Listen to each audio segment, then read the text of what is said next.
পড়েই গেছে ওটার যে কি জ্বালা সেটা হয়তো এই বিড়ালটাই বুঝতে পেরেছে।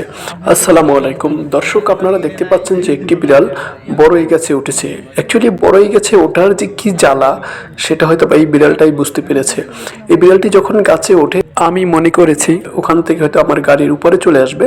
বিড়ালটাকে উঠতে দেখেই আমি আমার গাড়িটাকে পিছিয়ে নিয়েছি। তো আপনারা দেখেন যে বিড়ালটা বড়ই গাছে উঠে সে বিপদেই পড়েছে এবং আমি ভেবেছিলাম বিড়ালটি হয়তো বা গাছ থেকে লাফিয়ে নিচে পড়বে। আমার সেই ধারণাকে বিড়ালটা মিথ্যা প্রমাণ করে সে নিজে কিন্তু নিজের ভারসাম্য রক্ষা করে আস্তে আস্তে নিচের দিকে নামতে শুরু করেছে এবং তার এই নিচে নামার যে কৌশল, যেটা আমাকে অবাক করেছে, সে কিন্তু উল্টো হয়ে এবং নিজের ভারসাম্য রক্ষা করে ঠিক ভালোভাবেই কিন্তু নিচে নামতে সক্ষম হয়েছে। তো আপনারা দেখবেন সে কীভাবে নিজেকে কন্ট্রোল করে সে উল্টো হয়ে গাছ থেকে নিচে নামে। মাশাআল্লাহ, সে কিন্তু অবশেষে নিচে নামতে সফল হয়েছে।